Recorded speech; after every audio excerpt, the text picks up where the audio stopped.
한국최면치연구소장 김영국입니다. 여러분은 살다 보면서 이유 없이 미움받은 적이 있지 않나요? 아니면 내가 그 정도로 미움 살 짓을 하지도 않았는데 주변 친구나 가족이나 사람들로부터 미움을 받은 적이 있지 않나요? 도대체 왜 그럴까? 저도 이런 고민을 많이 해봤습니다. 마인드풀 전이에서는 사람들이 당신을 미워하는 이유 3가지에 대해서 다음과 같이 정리를 하였습니다. 하나씩 알아보도록 할게요. 사람들이 당신을 미워하는 첫 번째 이유는 그들은 당신을 위협적인 대상으로 간주한다. 그래서 미워한다라는 거죠. 그런데 그 위협이라는 게 사실은 불분명해요. 실제적인 어떤 위협이 있어서 나를 미워하는 경우도 있지만 대체적으로 그 위협이라는 게 어떤 거냐면 개인이 갖고 있는 이 트라우마를 말해요.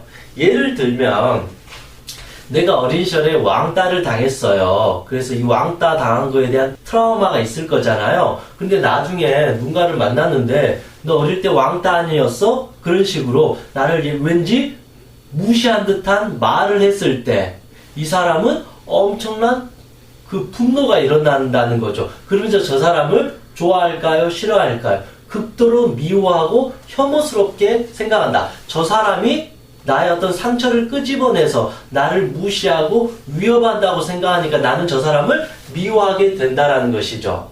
그런데 내가 그런 어떤 트라우마가 없는 경우에는 너 어릴 때 왕따 아니었어 했을 때 약간 기분이 나쁠지언정 그게 크게 영향을 주지 않는데 내가 그런 트라우마가 있는 경우에는 저 사람의 그 말 한마디가 엄청난 위협으로 다가오면서 저 사람을 엄청나게 미워하게 된다. 또 하나는 내가 어린 시절에 성희롱이나 어떤 성추행 같은 심각하게는 또 성폭행을 만약에 당했어요. 그러면 이 여성의 트라우마는 뭘까요? 남자란 인간은 모두 위협적인 존재다. 아주 나쁜 인간이다라는 게 여기에 깔려 있잖아요. 그러면 이 여성의 입장에서는 모든 남자가 다 나를 위협적인 대상이 된다. 그래서 남자를 다 싫어하고 미워하게 된다라는 것이죠. 내가 어린 시절에 아버지로부터 학대를 당했어요. 그러면 이 아버지 학대로 당한 어떤 트라우마, 두려움, 공포증이 있잖아요.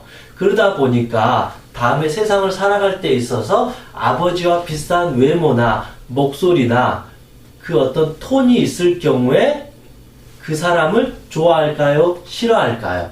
당연히 싫어하게 된다라는 거죠. 왜냐하면 어린 시절에 아버지가 나에게 위협의 대상이었거든요. 근데 아버지와 비슷한 느낌이 있는 사람을 만날 때 나도 모르게 무의식적으로, 의식이 아니라 무의식적으로 저 사람을 경계하게 되고 미워하게 된다라는 거죠. 이 사람이 저 사람을 미워하려고 해서 그런 게 아니라 어린 시절에 그 트라우마가 올라오면서 저 사람을 아버지와 느낌이 비슷해. 조심해야 돼. 위협을 느낀다라는 것이죠.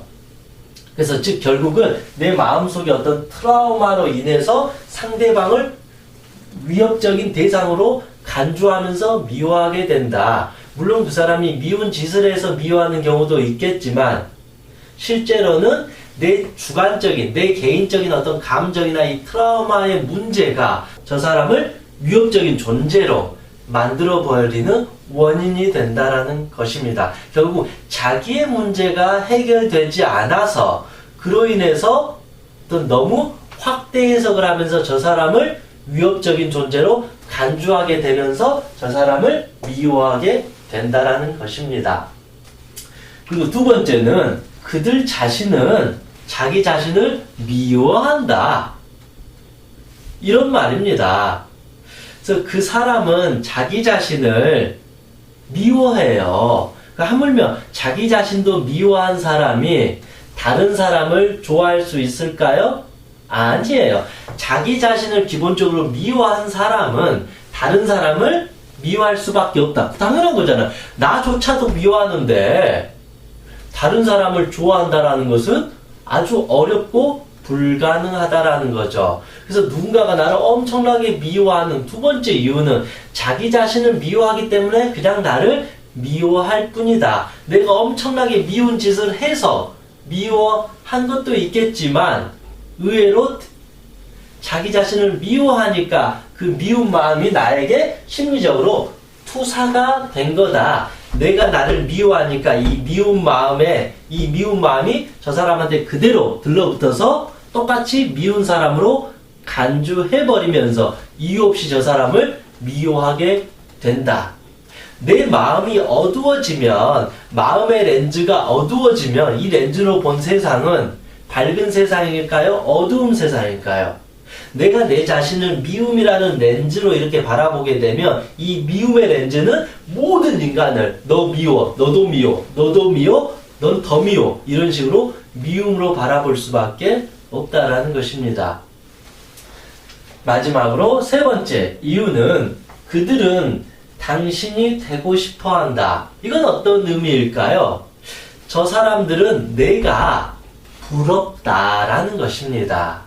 내가 저 사람이 한없이 부러운데 나는, 예를 들면 그런 거예요. 나는 못생겼는데 저 사람은 잘생겼어요. 나는 돈이 없는데 저 사람은 돈이 많아요. 나는 학교에서 인기가 없는데 저 사람은 인기가 많아요. 나는 성격이 소심한데 저 사람은 대범해요. 그럴 때 우리가 처음엔 부럽지만 나중에는 열등감이 생기고 시기심이 생기고 질투가 생긴다라는 거죠. 그래서 저 사람을 좋아하는 것이 아니라 오히려 저 사람을 미워하게 된다. 결국 누군가를 미워하는 세 번째 이유는 당신 마음속에 갖고 있는 이 열등감, 이 피해의식이 오히려 저 사람을 미운 사람으로 간주하게 된다.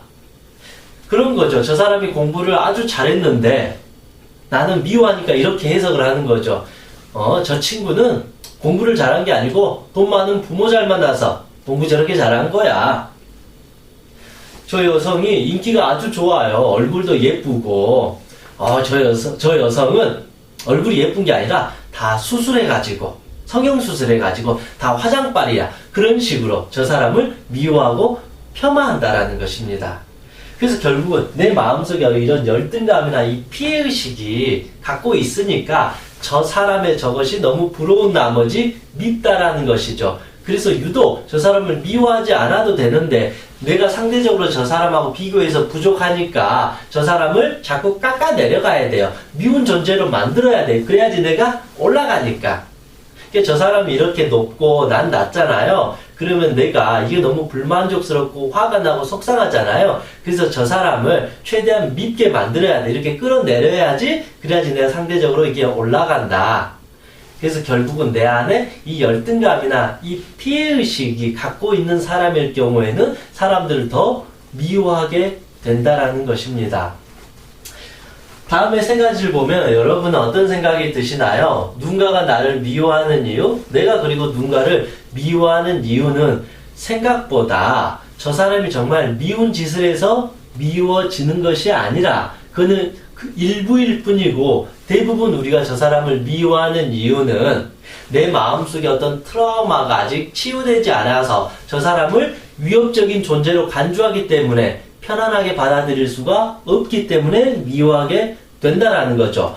두 번째는 내가 내 자신을 사랑하지 못하기 때문에 다른 사람도 사랑하지 못하고 미워하게 된다는 것입니다. 또 세 번째 이유는 자기 마음속에 이런 열등감이나 이 피해의식이 치료되지 않다 보니까 나보다 더 잘나고 괜찮은 사람을 좋아할 수가 없는 거죠. 그래서 저 사람을 험담하고 미워한다라는 거죠. 사실은 부럽기 때문에 미워한다라는 것입니다. 그래서 종합해 본다라면 누군가가 나를 미워하는 것도 그렇게 사실은 명확한 객관적인 이유가 있는 것이 아니라 그 사람의 그냥 자기의 어떤 그 이기적인 생각, 자기의 어떤 해결되지 않는 감정, 정서로 인해서 나를 미워하는 경우가 대부분이다.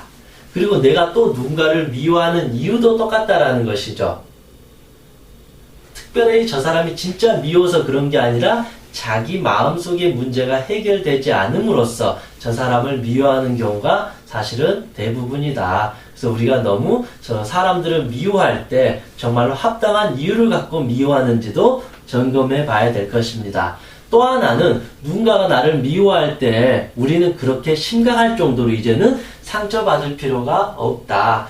한 8, 90%는 자기의 문제가 해결되지 않아서 나를 미워하는 경우가 많다. 나는 그래서 10% 정도만 상처받으면 되지 않나. 그런데 우리는 이 10% 정도 상처받는 게 아니라 100%, 200%, 300% 내가 아주 그냥 미운 존재가 됐다라 그러면서 마음의 상처를 갖고 살아가는 것 같습니다. 한 번 정도는 이 부분에 대해서 한번 진지하게 생각을 해봤으면 좋을 것 같습니다. 이상 행복철면사 손명이었습니다. 수고하셨습니다.